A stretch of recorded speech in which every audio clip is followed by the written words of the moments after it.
सर्वे भवन्तु सुखिनः सर्वे सन्तु निरामयाः सर्वे भद्राणि पश्यन्तु मा कश्चित् दुःखभाग् भवेत्। सभ्य सामाजिक गण, वेद अध्ययन एवं अनुसंधान परिषद की तरफ से वेद विचार प्रवाह का ये कार्यक्रम हम कर रहे हैं। उसी श्रृंखला में आज हम जामुन के गुणधर्म, उसकी सेवन की विधि, इस पर विचार करेंगे। जामुन की महत्ता बहुत अधिक है, लेकिन ये सभी क्षेत्रों में उपलब्ध नहीं है। सामान्यतया जामुन उन क्षेत्रों में है जहाँ भूमि में जल की मात्रा पर्याप्त है। शुष्क क्षेत्रों में जामुन नहीं मिलता। जामुन हमारे देवताओं को भी प्रिय रहा है, ऐसा मुझे प्रतीत होता है। देवताओं को प्रसन्न करने के लिए, उनके गुणगान गाने के लिए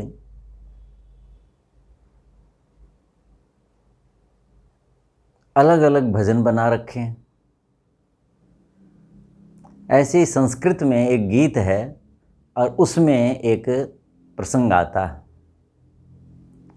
कपित्थ जम्बू फल चारु भक्षणम। ये पंक्ति आती है। तो सामान्यतया और जो फल हैं, कदली फल है और है, उनको पूजा में लोग रखते हैं। उसका एक आध्यात्मिक महत्व भी है। लेकिन यहाँ विशेषण दिया देवता का कि कपित्थ, कैथ। कैथ का फल बेलपत्थर देखा होगा, उससे थोड़ा छोटा होता है। बेलपत्थर बड़ा भी होता है, छोटा, तो छोटे बेलपत्थर जैसा होता है कपित्थ, उसको कैथ कह देते हैं। ये भी हिमालय की तराई में काफ़ी होता है जहाँ जामुन होता है, लेकिन कोई कोई लगाता है, वो भी कषाय रस होता है। जम्बू जामुन का संस्कृत नाम है, तो जम्बू फलम ये जामुन का संस्कृत का नाम है। तो वहाँ देवता के लिए लिखा कपित्थ जम्बू फल चारु भक्षणम। कैथ और जामुन के जो उत्तम फल हैं, उनको खाने वाले ऐसे ऐसे देवता को मैं प्रणाम करता हूँ, उसकी स्तुति करता हूँ, ऐसे आशय का एक गीत है। तो इससे अनुमान किया जा सकता है कि जम्बू फल जो जामुन है वो गुण की दृष्टि से मानव के लिए कितना उपयोगी होगा। जब देवताओं को भी प्रिय था, मैंने पिछले प्रसंगों में ग्रीष्म ऋतुचर्या में बताया भी था कि बेल पत्थर, जिसे बिल्व फल कहते हैं, पत्थर जैसा होता है इसलिए बेल पत्थर कह देते हैं।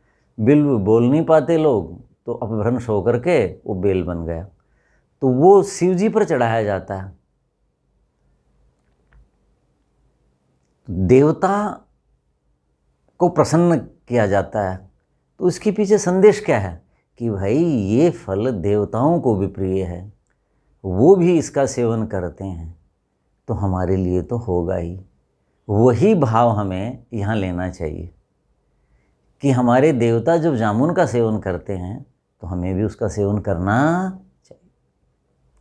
लेकिन मैं इस प्रसंग में प्रायः जो आधुनिक चिकित्सा के, एलोपैथी के चिकित्सक हैं, उनसे प्रायः चर्चा होती रहती 30 वर्षों से, तो देखता हूँ कि जामुन 100 रुपये से कम नहीं मिलता। 30 रुपये पाव है जी, 25 रुपये पाव है जी, 1 किलो ले लो जी, 100 रुपये का दे देंगे, 30 रुपये पाव मिलेगा। मैंने कहा जो चीज़ वैसे ही हम विद्यार्थी थे, गुरुकुल कांगड़ी में पढ़ा करते, सड़कों के किनारे लगे रहते थे, सब खाते थे। हमने कहा बताओ ये चीज़ पाव में बिकती है। अब केसर है क्या है कि भाई रत्ती भर में बिकेगी, 1 ग्राम दे दो जी, क्यों, बहुत महंगी चीज़ है। तो ऐसे ही जो पाव भर 100 ग्राम, इसका मतलब कि बहुत महंगी चीज़ है ये तो, जबकि ये तो सामान्य बच्चे, किसानों के बच्चे, मजदूरों के बच्चे यूं ही खेतों में पड़े रहते थे, सड़कों के किनारे, खेत की मेड़ पर। और देखिए अब हम शहर में देखते हैं, पिछले 32-34 साल से देख रहा हूँ मैं करनाल में, पाव के हिसाब से बिकता। क्यों? औषधि बना दी। अब औषधि तो महंगी बिकेगी बिकेगी। लोगों ने अपनी जीवन शैली इतनी खराब कर ली कि जो फल सामान्य रूप से खाने का था उसको हमें औषधि के रूप में खाना पड़ रहा है। अब लोगों को पता है कि ये बाबू बीमार है, कोई बाबू लेने चला गया सड़क के किनारे, कोई छबड़ियाँ में लेके बैठा हुआ है, क्या कि इसका मतलब ये बाबू मधुमेह का रोगी, उनको पता है इस बात, अरे ये ले जाएगा खरीदेगा, इसलिए मनचाहा भाव लेते। नहीं तो क्या होना चाहिए जी, 20 रुपये किलो है जी, सड़क के किनारे रहता है और कुछ सब जगह हो। तो हमने खूब जामुन के पेड़ लगाए कि भाई जामुन खूब लगाओ। यहाँ राजकीय महाविद्यालय बना, 91-92 में यहाँ कक्षाएं लगने लगी।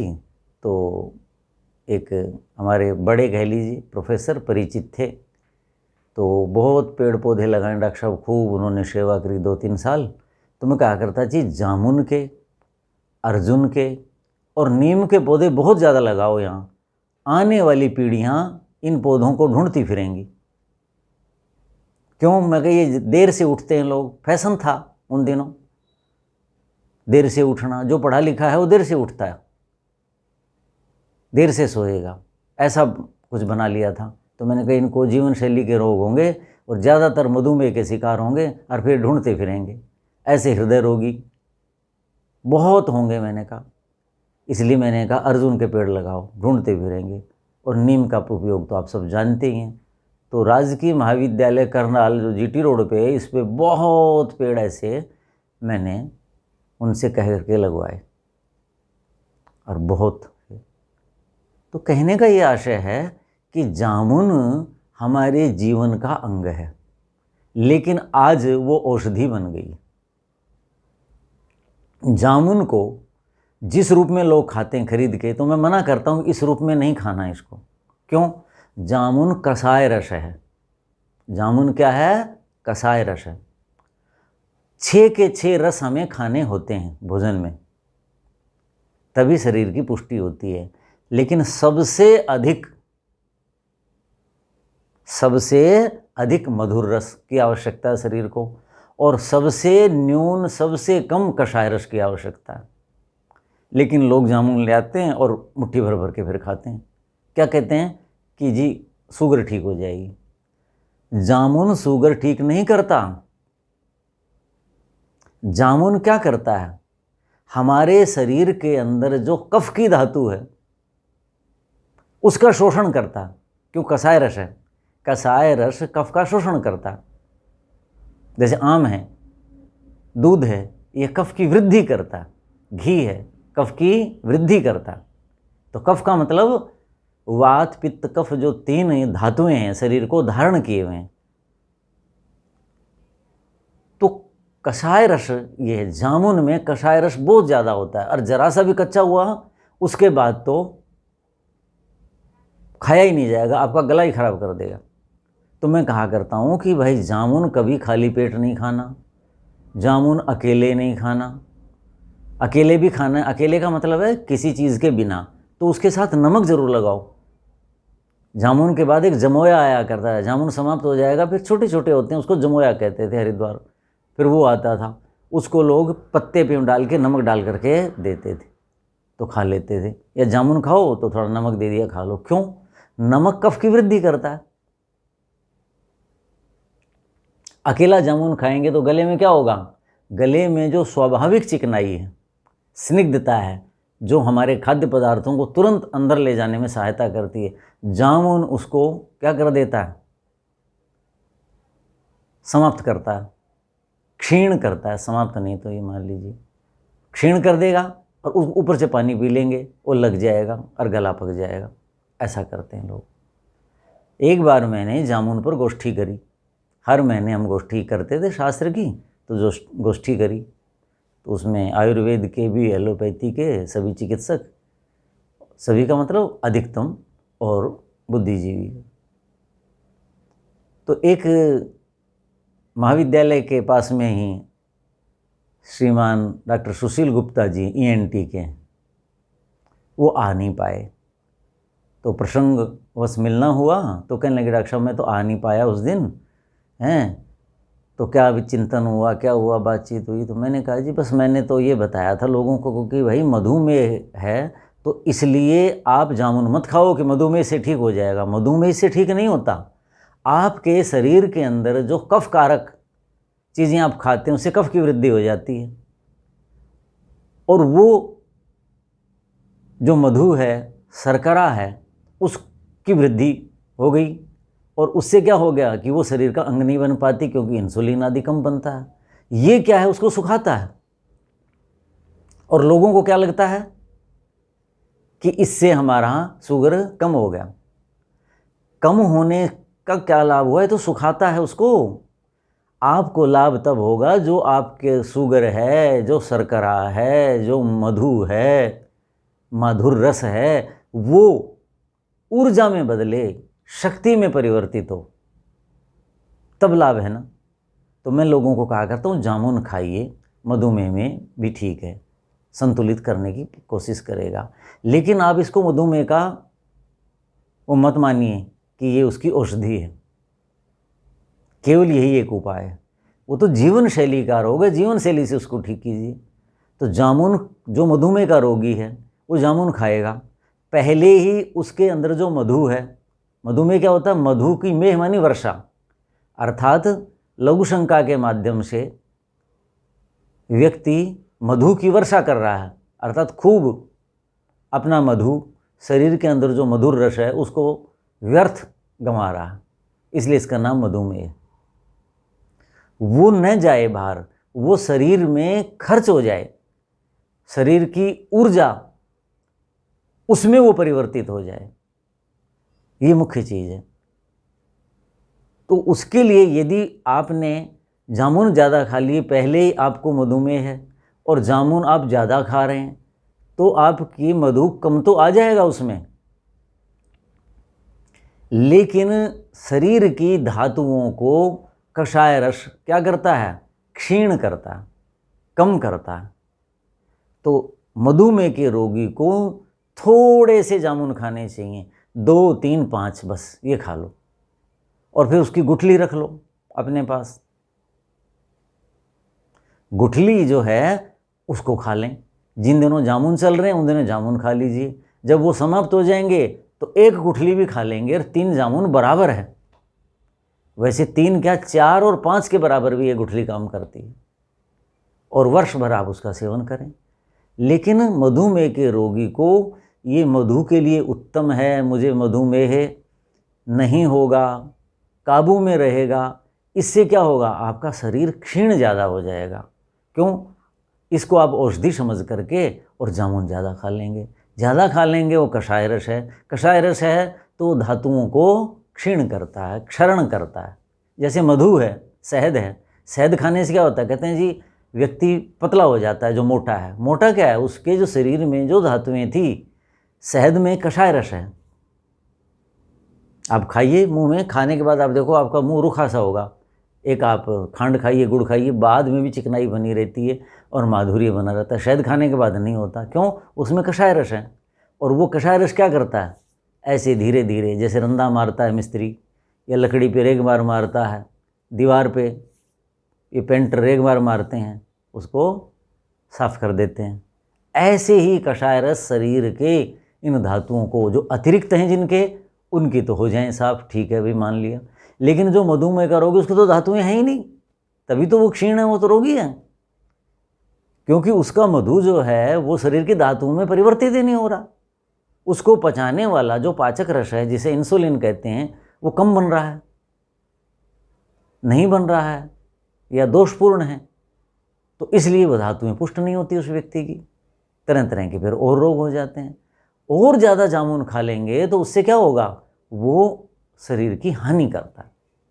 तो मैंने डॉक्टर गुप्ता जी से कहा कि जी ये चीज़ ये है, और मैंने कहा कि गला खराब हो जाता है इससे।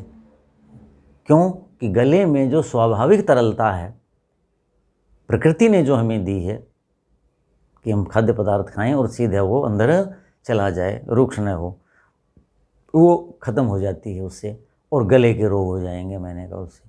तो उन्होंने कहा डॉक्टर साहब सही कह रहे हैं आप, जब जामुन का मौसम आता है उस समय मेरे पास 10 गुना रोगी बढ़ जाते हैं। किसके? गले के रोगियों के। जामुन खा करके पानी पी लेते हैं। जैसे ग्रामीण क्षेत्र में या शहर के भी वो क्षेत्र हैं जहाँ बच्चे घूमते फिरते हैं, अब तो कम है लेकिन घूमते फिर रहे हैं, पत्थर मारा, चढ़ गए, खा लिया और ऊपर से पानी पी लिया। क्यों?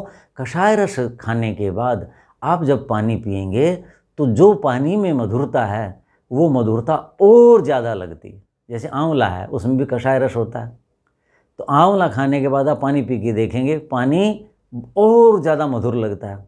ऐसे ही ज़्यादा पानी पी लेते हैं और उससे वो पानी पीने से और गले में जख्म हो जाते हैं और फिर जामुन खाने से रुकते नहीं। बोले आप सही कह रहे हैं। मैंने कहा जी मैं नहीं कह रहा, ये तो आयुर्वेद का सिद्धांत है कि कषाय रस जो है वो क्या करता है। जैसे मैंने पहले भी बताया था कि चना जो है उसमें कषाय रस है और रूक्ष है। तो हलवाई लोग क्या है, जब वो कढ़ाई चिकनी हो जाती है तो किससे करते हैं उसको साफ? बेसन से करवाते हैं। या मनुष्यों में भी जिनकी तैलीय त्वचा है, उनकी त्वचा ज़्यादा तैलीय न हो, चेहरे में निखार आए, उसके लिए क्या करेंगे? जौ और चना, जो भी उसमें भी कषाय रस और रूक्ष है, तो उसका उपटन बना करके और वो कहते हैं कि इसको लेप करो, इसको लगाओ, रगड़ो, तो उससे क्या होगा, वो जो तैलीय भाग था वो हट जाएगा और उस तैलीय भाग के कारण त्वचा पर जो धूल मिट्टी कण जम गए, जिससे त्वचा का रंग थोड़ा सा जैसी जिस व्यक्ति की प्रकृति उससे थोड़ा सा वो मलिन हो जाता है, तो वो साफ होने से अच्छा लगने लग जाता है। कषाय रस का कार्य यही है। तो लगभग जो संपर्क में आते हैं, कोई मधुमेह की बात आती है, कुछ आता है, तो मैं बताया करता हूँ कि भाई जामुन का सेवन मधुमेह के रोगी को करना चाहिए, उत्तम है, लेकिन वो कब करे? भोजन के बाद। कब करे? भोजन के बाद करे। क्यों? जब आपने भोजन कर लिया तो भोजन में जैसे गेहूं है, गेहूं में मधुर रस है, आपने और कोई चीज़ खाई उसमें मधुर रस है, बहुत चीज़ें होती हैं। तो उसके बाद जब आप भोजन के बाद वो करेंगे तो आपका जो आमाशय है उसके अंदर रूक्षता पैदा नहीं करेगा। क्या? जामुन रूक्षता पैदा नहीं करेगा, क्योंकि रूक्ष है, कषाय है। नहीं तो क्या होगा, खाली पेट खाएंगे तो आपको हिचकी आने लगेंगी, अर्थात अंदर जाके, जैसे मिर्च ज़्यादा हो जाती है ना भोजन में किसी को, तो एकदम से हिचकी आने लगती। क्यों? अंदर जा कर के वो खुश्की पैदा कर दी और वायु जो है वो कुपित हो गई वहाँ की। ऐसे ही जामुन, फिर आप पानी पिएंगे, फिर उसके बाद आपका गला खराब हो जाएगा। तो भोजन के बाद आप अपने अनुसार 2, 3 या 5, इससे ज़्यादा जामुन न खाएं और गुठलियाँ रख लीजिए, वो अन्य ऋतुओं में काम आएंगे। अब जो आगे मैं बताता हूँ कि भोजन में यदि दूध से संबंधित कोई पदार्थ है, दूध लिया है, दूध रोटी खा ली, या कुछ लोग सब्जी के साथ भी दूध खा लेते हैं, वो दूध के साथ जामुन कभी न लें, क्योंकि जामुन जो है वो कषाय रस है और कषाय रस दूध का शत्रु, उसके सारे गुणों को नष्ट करके दोष बढ़ा देगा और आपके त्वचा के रोग होने लग जाएंगे, बहुत हानि कर देगा। तो जामुन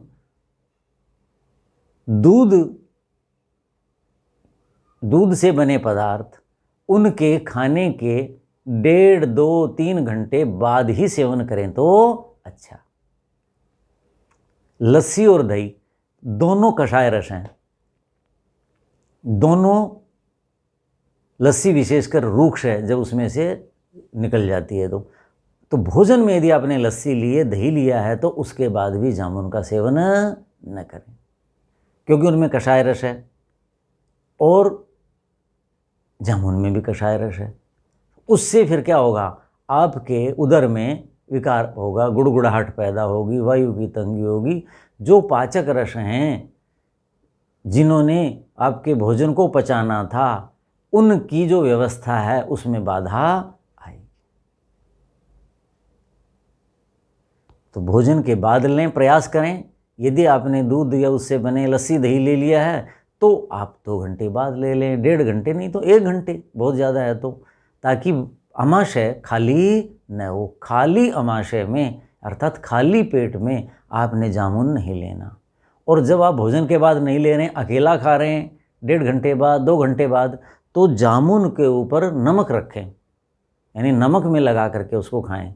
ये अपना सेंधा नमक, ये मधुर रस होता है उसमें, और जो समुद्री नमक है उसमें कटुक रस होता है, कषाय भी बहुत होता है, और सेंधा जो है ये मधुर होता है, और ये अधिक अंदर मधुरता पैदा करेगा, स्निग्धता पैदा करेगा, रस पैदा करेगा। मधुर रस में बहुत ज़्यादा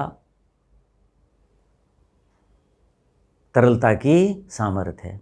और जामुन जब तरल हो, मुँह कंठ तरल हो, उस समय खाएं तो जामुन के जो दोष होने थे, उसने जो रुक्षता पैदा करनी थी कषाय रस के कारण, वो पैदा नहीं कर पाता। यथासंभव रात्रि को खाने से बचें जामुन, क्योंकि रात्रि को सोने से पहले दूध पीना होता है, तो बाद में दूध पिएंगे, या भोजन और दूध के बीच में 2 घंटे का अंतराल है तो भोजन के बाद 2-3 खा लिए। क्यों? रात्रि को जो भोजन है वो भोजन पचने में समय लगता है, देरी लगती है, और कषाय रस के कारण उसमें और विलंब होगा, क्योंकि अमाशय में रुक्षता पैदा होगी। तो प्रयास ये करें। दूसरी बात, दिन का जो समय है, दोपहर 2-3 बजे के बाद शरीर में वायु का प्रभाव अधिक बढ़ने लगता है। तो वायु कारक चीज़ें ढलते हुए सूरज या संधि वेला में या सायंकाल में 3 बजे 4 बजे के बाद जो रुक्ष चीज़ें हैं, वायु कारक चीज़ें, उनसे बचना चाहिए। क्यों? दिन भर सूरज ने सब कुछ तपाया है, तो वायुमंडल में भी स्निग्धता नहीं रहती, रुक्षता आ जाती है, और उसका प्रभाव शरीर पे पड़ता है, और फिर हम रुक्ष चीज़ खाएंगे तो वो होगा। तो ये कर सकते हैं कि जिनका मन करता है तो वो क्या करें, सेंधा नमक में खंड मिला लें, सेंधा नमक में खंड मिला लें, और फिर वो लगा करके फिर वो जामुन खाएं। तो जामुन की जो रुक्षता थी, उसका जो कषाय रस था, उसने जो आपको कष्ट पहुंचाना था, हो सकता था, उससे आप बचे रहेंगे। यानी भोजन में जो स्नेह पैदा होता है भोजन के कारण, आप देखते हो ना, भोजन के बाद हमें नींद आती है, भोजन के बाद हमारे चेहरा, शरीर, इसमें हल्की सी पुष्टि, तुरंत थोड़ी पचा है वो, लेकिन मधुर रस लिया है, उसका प्रभाव तुरंत शरीर पे पड़ता है, जैसे स्नान करते ही पड़ता है। तो 3 बजे के बाद यदि आप लेते हैं, 2:30-3 बजे के बाद 5 बजे तक, तो उसमें खांड ज़रूर मिला लें और सेंधा नमक, और वो लगा करके फिर आप जामुन खाएं, फिर 5-6 खा लें, बस ज़्यादा तो खाने ही नहीं है, चाहे दिन में 2 बार खाएं, लंबे समय तक खाएं। इस रूप में इसका आप सेवन करें। अब आगे मैं बताता हूँ। रात्रि को जो मैंने निषेध किया है उसके पीछे कारण है। क्या कारण है? गुरु शीत ग्राहित्वात्। अभी आगे आचार्यों ने, अलग अलग आचार्यों के बारे में बताऊंगा कि जामुन के बारे में उनके क्या विचार हैं आयुर्वेद के। ये तो मैंने व्यावहारिक पक्ष आपको बताया। तो यहाँ क्या लिखा है? रात्रौ निषेधः, रात्रि में निषेध है, क्योंकि रात्रि शीतल होती है, और शीतल होगी तो क्या होगा? रूक्ष और शीतल 2 चीज़ें मिलने से क्या होगा? शरीर में जड़ता पैदा हो जाएगी, जोड़ों के दर्द जिनके कहते हैं, अकड़न जकड़न, ये सब पैदा हो जाएगा। तो क्यों हो? कहते हैं गुरु, जामुन गुरु है, भारी है। मैंने क्या कहा था कि रात्रि को भोजन के बाद न लें। क्यों? कि भोजन ही देर से पचता है, रात्रि को अग्निमंद हो जाती है। फिर जामुन खा लिया, वो और रुक्षता पैदा करेगा। जामुन स्वयं भी गुरु है, भारी है, तो इसलिए भोजन को भी देर करेगा पचाने में और स्वयं भी देर से पचेगा। और क्या कहा? शीतल है। रात्रि को शीतल चीज़ें खाने का निषेध है। क्यों? कि रात्रि का स्वभाव शीतल है, सूर्य नहीं है, वायु भी शीतल है, तो शीतल चीज़ें खाने से शरीर में जड़ता आएगी, रुक्षता आएगी, अकड़न जकड़न बढ़ जाएगी और आपको नींदें नहीं आएंगी, जोड़ों के दर्द हो जाएंगे बड़ी आयु के लोगों को। तो ये गुरु है, भारी है, पचेगा नहीं, पचने में तंगी करेगा। और जो भोजन है उनको देर से पचाएगा। और क्या है? शीतल है, अकड़न जकड़न पैदा होगी। ग्राही, और क्या है ये? ग्राही है। ग्राही का मतलब क्या होता है? जो पकड़ता है। जैसे कहते हैं ना, जामुन खाया और क्या कहते, ये तो गला पकड़ता। जैसे शकरकंदी उबाल करके आप खाइए, उस पर लोग नमक डालते हैं। शहर में तो उसके ऊपर इमली की चटनी मीठी डाल करके फिर खाते हैं। वो क्यों खाते हैं? इमली ने क्या कर दिया, मीठे ने क्या कर दिया, नमक ने क्या कर दिया? कि इमली जो है क्या है? अम्ल रस है, नमक क्या है? लवण है, और मीठा मधुर रस है। ये तीनों कफ को पैदा करते हैं। और उबाली हुई शकरकंदी रुक्ष हो जाती है, उसमें कषाय रस पैदा हो जाता है। उबाली हुई इमली जो है शकरकंदी आप खा के देखें, आपके अंदर जाएगी नहीं, बहुत देर मुंह में चबाना पड़ेगा, मुंह में जो है मधुर रस पैदा होगा, सलाइवा बहुत होगा, तब जाएगी, नहीं तो आपके गले को पकड़ लेती है, वो डाल दी जाती हैं। उसके बाद वो खा लेते हैं। जैसे आप अमरूद खाते हैं, हल्का सा भी अमरूद अभी आधा पका हुआ है, कठोर कठोर खाया नहीं जाएगा आपसे, कषाय रस है, इसलिए उसके ऊपर नमक डाल करके, मिर्च डाल करके खाते हैं। नमक क्या है? कफ पैदा करेगा। मिर्च क्या है? आपके लार पैदा करेगी, उससे वो अंदर जाएगा। तो कषाय रस जो है वो ग्राही है, वो पकड़ता है। जैसे कहते हैं ना, गला पकड़ लिया। गला पकड़ लिया का मतलब जैसे बेर खाते हैं, झड़बेरी के बेर जो दिवाली पे आते हैं, फिर होली पे आते हैं। एक तो बग्गू बेर होता है मोटा, वो नहीं, झड़बेरी के जो बेर होते हैं उनमें कषाय रस बहुत होता है। हल्का सा कच्चा हो गया तो सारे गले को पकड़ लेगा। तो कषाय रस ही ग्राही है, वो ग्रहण करता है, पकड़ता है, जैसे हम कह देते हैं ना, इसलिए कहा। तो वो ग्राही है। तो रात्रि को इसका सेवन नहीं करना। क्यों नहीं करना? कि ये गुरु है, अर्थात भारी है, पचने में देरी करेगा, शीतल है, इससे जड़ता पैदा हो जाएगी, शरीर में अकड़न जकड़न पैदा हो जाएगी। और ग्राही है, आपके सारे अंगों को ग्रहण कर लेगा, बांध देगा, बुरा हाल हो जाएगा, आपका कहना ही नहीं मानेंगे। आप सोचोगे हाथ उठा के इधर रखूं, होगा ही नहीं। कितने लोग कहते मिलते हैं, जी क्या करें, सोते हैं ना, मेरे तो हाथ ही नहीं उठता। वो ग्राही हो गया, उसको ग्रहण कर लिया, अपने वश में कर लिया कषाय रस ने, तो उसमें उलचलता तरलता नहीं रहेगी। वो होती है किससे? कफ के कारण होती है। तो ये कुछ व्यावहारिक पक्ष मैंने आपको बताए। प्रथम व्याख्यान यहीं समाप्त करते हैं। अगले व्याख्यान में आचार्यों ने इनके गुण धर्म कैसे बताए हैं, सिद्धांत पक्ष क्या है, उस पर विचार करेंगे। ओम शांति शांति शांति। ओम।